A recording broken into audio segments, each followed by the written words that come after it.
Giant warehouses are popping up across the US, more than 2 every week.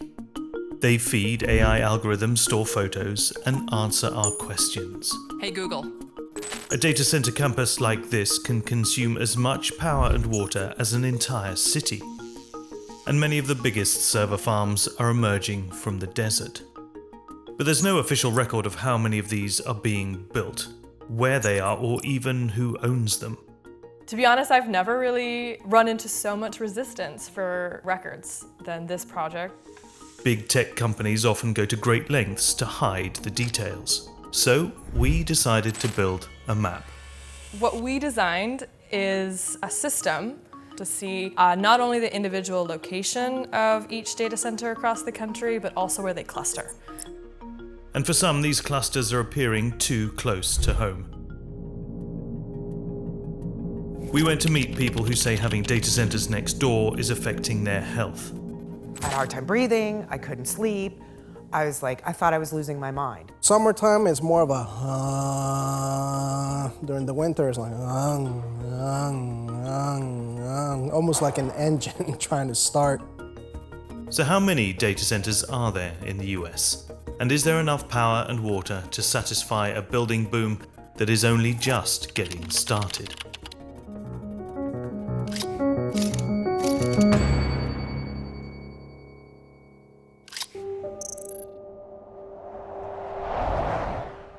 Where I am standing now is at the middle of the data center capital of the world. This is Loudoun County, Virginia, otherwise known as Data Center Alley.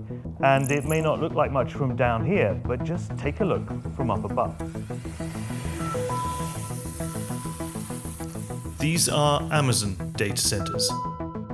Zoom out and you can see tech companies tend to build data centers in clusters, where there is a reliable power supply, access to enough water, as well as tax breaks and affordable land. But of course, these tend to also be places where lots of people already live, like Santa Clara County, California, or the most heavily populated part of Arizona, Maricopa County.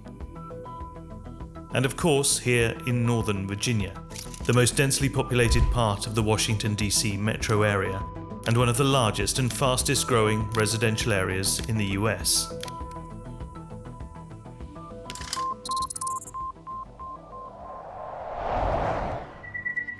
Yeah, I was the fourth homeowner in this neighborhood, fourth to occupy a house in this neighborhood.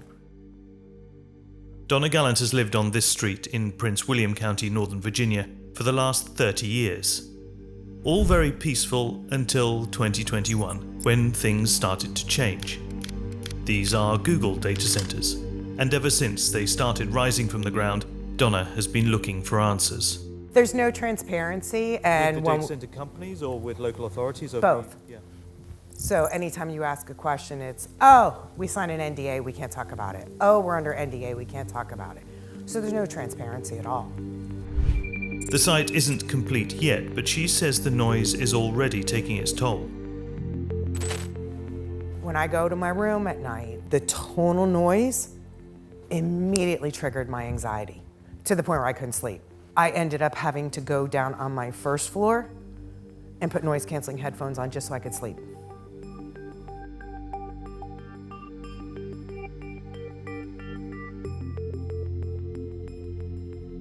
But for Donna and her neighbors, this is just the start. Over the next few years, they will find themselves surrounded by a string of new data centers. That's gonna go from this road here all the way and around my neighborhood. That's where the data center is gonna go. And that's gonna be 75 feet tall, dead smack in the middle of a neighborhood. Zoom out a little more and you can see this plot of land. It was originally meant for housing, but in 2023 it was rezoned to clear the way for the construction of data centers instead. Prince William County already has over 70 data centers, but if this master plan for a data center opportunity zone is fully realized, together with Loudoun County to the north, they'll have more data centers than Russia. Donna set up a local campaign to challenge the rezoning, but the lawsuit was dismissed. Yeah, it's heart-wrenching. It's heart-wrenching. Do I have ill feelings towards the data center industry for that? Yes, I do. I think we all need it. It's the way the world is going, but do I think dropping it next to people's homes is the right answer? No. There is no definitive public directory of data centers, no official map, no single regulator to ask, or government agency to FOIA. So, it's been really tricky to kind of get these records because the companies don't want to disclose all of that information. By tricky, we mean redacted records and requests denied on the grounds of trade secrets. It turns out there is one thing that most data centers need: backup generators, in case the grid fails. And anyone who wants to install a generator needs to apply for an air quality permit. So what we set out to do was request all of the permits that are issued to data centers for those backup generators. That meant filing public record requests for air permits in every state. They list the capacity of the generator, so we can extrapolate the power needs of the data center. They also provide clues about who owns it. Take this hotspot rapidly expanding close to Columbus, Ohio. There are at least 164 emergency generators permitted here. This is a data center where the air permit was applied for by an LLC called Magellan Enterprises LLC. But the company has applied for a trade secrets exemption. So they were actually able to redact pretty much all the information that we wanted. But all of the big tech giants must disclose any companies like LLCs that they own. And by digging into their official records, we managed to pull back the mask. And it turns out that the data center in Ohio, it's not Magellan Enterprises LLC, that's actually owned by Google. this is a task we repeated hundreds of times to build this map. It's the most comprehensive tally to date of America's exploding data center industry. Every dot is a data center large enough to need a permit for its backup generators. These are the facilities either already built or approved for construction at the end of 2024.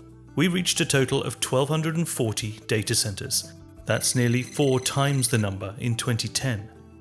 The companies that use the most amount of power in data centers across the country, it probably won't surprise you, are Amazon, Microsoft, Google, Meta, and QTS. Of the data centers we pinpointed, 177 belong to Amazon.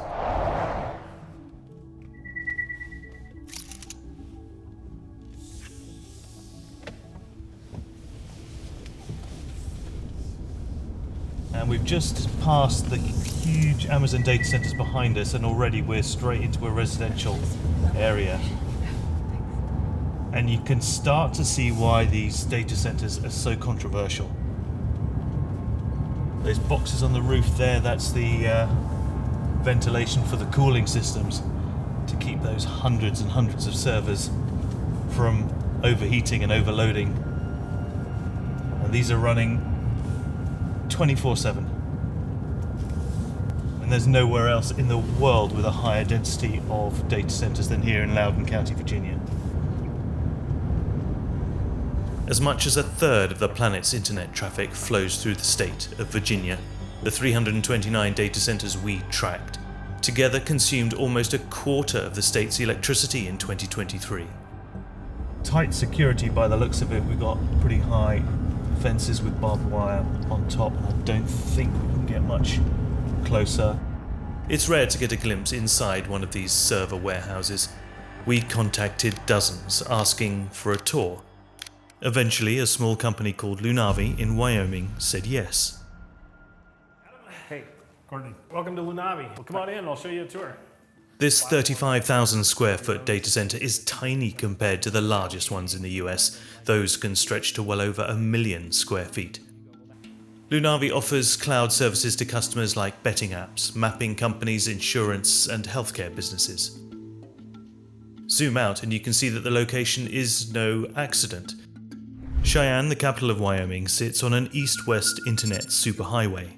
The city is also well connected to renewable energy generated by these wind farms. Wyoming is only a small player compared to Virginia, and to attract more, the state is offering generous tax breaks to encourage the big tech giants, like Microsoft. This large data center began emerging from the map south of Cheyenne in 2021, and this is a site belonging to Meta, just over the road. You're currently within the critical infrastructure space of Data Center 2, designed to have 800 cabinets roughly at full capacity on that side. So we take the air from the above ceiling grid, we feed it down through the computers, they heat the air up, comes back out the back and up through the chimney above ceiling, and then just continually circulates the air on that perspective. Lunavi has the space to scale up to the more energy-hungry GPU processors used to train AI algorithms. So this big white space is future computing. The cabinets in this facility now have a capacity of something like 5 to 10 kW. If they want to build the ones that are going to do AI with graphic processing units, GPUs, that'll go up to something like 70 to 100 kW. GPUs do need more power, but they can complete more tasks than a regular processing chip and in less time. The lower ambient temperatures in the high plains of Wyoming mean data centers use less energy and water to cool themselves. Lunavi say they use around 500,000 gallons of water a month when at full capacity. That's roughly the amount of water used by 200 people. The nice, cool ambient air temperatures allow us to maintain a low PUE, which is a power usage efficiency, which then allows us to just be a lower cost center for our customers and pass those savings on. But this area has been plagued by droughts. So farmers are watching the data center campuses emerging to the south of Cheyenne and getting nervous. This is a story unfolding not just in Wyoming and in Virginia, but across the country. The average American holds hundreds of gigabytes of data in the cloud. Big tech companies, the healthcare and finance sectors, governments, of course, hold much more. We're talking zettabytes of data being stored, processed, and retrieved every day. 1 zettabyte is 1 trillion gigabytes.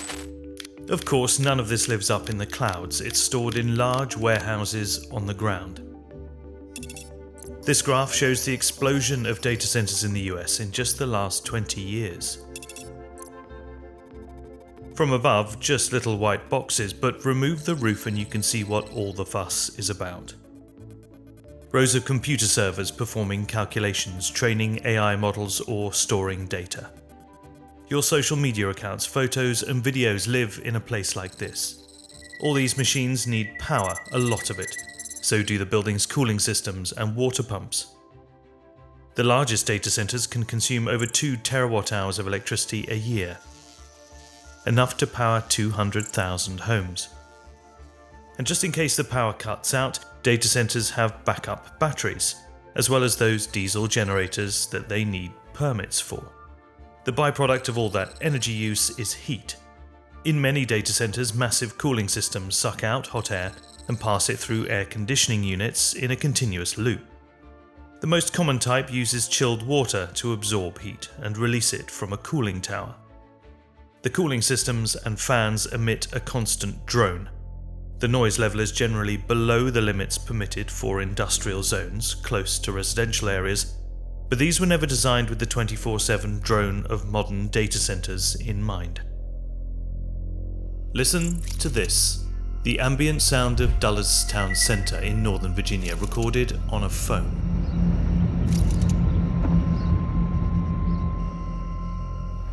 Three Amazon data centers sit roughly 200 meters away.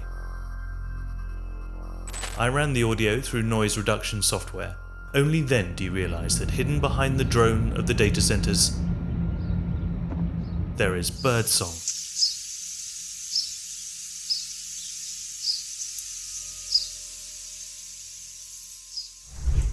About 20 miles south in Manassas, Virginia, Carlos Yanis measures the noise from his local Amazon data centers. But again, it's pretty much what we were experiencing. And that's just from your deck out there? That's from the deck. So what sort of reading are we getting? So right now it's stabilizing, but of course we're talking. He does this twice a day, usually in the evening, and logs his readings with a local residents group. This has been his routine for the last few years. It's not something that you just hear, it's something that you just feel, and enough to the point when it's really, really strong, you can even hear the windows vibrate. He spent $20,000 on insulation and replacing all the upstairs windows. Still, the sound and the feeling of the constant hum keep him from sleeping. I'm getting bombarded each and every night. And again, I can feel it. Even if I touch the wall, you could feel the vibrations on the wall. The American Public Health Association says chronic noise exposure can lead to serious health problems like cardiovascular disease or increased stress. Carlos's son started having nightmares. Recently, with my kid, he's 7 years old. He was waking up a few times. I was trying to figure out what was going on. And one day he told me, Dad, there's a spaceship outside. And as a father, it's terrible because I can't do anything about it. Since replacing the windows, they've also tried white noise machines. At one point, Carlos moved his whole family down to the basement to try to escape the vibrations. After the local homeowners association raised concerns to county officials and Amazon executives, they initially tried to muffle the sound by putting material around the fans on top of the buildings. When that didn't work, they replaced the fans themselves with taller exhaust vents. The noise level did drop, but Carlos and his neighbors say they can still feel the vibrations from the data centers. An Amazon spokesperson told us the centers operate well below required sound levels. Meanwhile, Carlos feels stuck. He's worried that the data centers will reduce the value of his home, and he'll never recoup the money he spent on it, even if he decides to move. And it's not just Amazon to the north. This is what the neighborhood has coming down the line in the years to come. I'm not against technology, I'm not against growth, I'm not against what data centers can chip in to the counties themselves. I just believe we're crossing that fine line that they need to be out away from homes, out away from schools, out away from hospitals. All of these data centers require huge amounts of water, and that's not so much of a problem where there is plenty of water to go around. But in places of drought and water stress, like Phoenix in Arizona, where my colleague Dakin went, there it's a completely different situation. This is a proposed site for a new data center here in the southwest of Arizona. From what I understand, the only way they're going to get water here is drill into the ground and use groundwater. As the Colorado River makes its way south from the Rockies, its precious water is siphoned off for agriculture, industry, and housing. Since 2000, river flow has shrunk by 20%. So by the time it reaches Arizona, every drop counts. These maps show how extreme drought has gripped the state since 2000. Zoom out and you can see the entire southwest is drying up. And then, if we overlay the map we've built, you can see the mega-thirsty data centers moving in. This Microsoft data center was built in 2019, and over the last 3 years, one has become 5. Directly across the street is the new Microsoft data center that's being installed. Some of these data centers on the outskirts of town are really farmland that's being plowed under for the purposes of the data center. And as you can see from the air permit documents we requested from the Maricopa County Air Quality Department, this cluster is likely to be huge. We're looking at a total of 280 generators at this facility, so it's a huge amount for a combined capacity of almost 800,000 kilowatts. It's located in an area of extreme water stress, and also we can see that the major basin that it's drawing most of its water is coming from the Colorado River. Documents show that Microsoft planned for each of these buildings to use 1 million gallons of water a day, a total of 1.83 billion gallons a year. That's enough water for roughly 61,000 Americans, or a city the size of Santa Cruz, California. All this in a desert-like climate that is getting hotter and drier every year. And what we found is that up to 43% of data centers, and this is our largest data centers, are located in areas of high or extremely high water stress. And that's really shocking because data centers require a huge amount of drinking water to be able to cool their servers. You heard right, hundreds of thousands of gallons of drinking water. More than half of Microsoft's and nearly half of Amazon's data centers are in high water scarcity areas. In many cases, big tech companies have flocked to the desert to take advantage of a string of generous handouts, including tax breaks, affordable land, and cheap electricity. But trying to find out how much water these data centers need has been difficult. A number of these permits, companies apply for what's called a trade secret exemption, but we've been excited to get around 50 records that really show the granular utility metered water use of some of the largest data centers in the country. Take this example, a Google data center campus in Midlothian, Texas. Records show it used 160 million gallons of water in 2023, about the same as a small power plant. And this Kyndryl data center outside Boulder, Colorado, used 84.5 million gallons of water that same year. As this map shows, droughts are common here too. In Arizona, water is tightly regulated, whether it comes from the Colorado River or is pumped from underground near population centers. But each smaller municipality can decide how it uses its water allocation, and in many parts of the state, there's little to stop companies from sinking their own wells. The big players, Microsoft, Google, Amazon, and Meta, have pledged to be water positive by 2030, meaning they would restore or save more water than they use. But this is only possible via an elaborate system of water credits, or offsetting. Basically paying other people to save water or mitigate water pollution on their behalf. Another big player is QTS, a supplier of data centers where businesses can rent space for their IT infrastructure. According to our count, the company has 34 data centers in the US. QTS say they are investing heavily in water-saving technologies. But not every aspect of their operations conserves water. This is a QTS data center in Aurora, Colorado. Some of these data centers are using more water to irrigate their grass outside than they are to cool their servers inside. An Aurora water official told us this one will need 1.1 million gallons of water a year just for this landscaping, double the amount used by the building itself. And even if a data center manages to cut back water use, it's a trade-off. For example, just air conditioning of some kind or closed loop systems, you're not going to use as much water, but you are going to substantially increase your overall power demand. So it's kind of this balancing act where there's no real win here in terms of how resource intensive these data centers can be. If you add up all the power needs of the 1,200 plus data centers we tracked, together they could soon consume more than Poland did in 2023. Data centers, particularly driven by AI, could use as much as 600 terawatt hours of power by 2028. I mean, it's a magnitude that we've never really seen across the country before. It's really startling.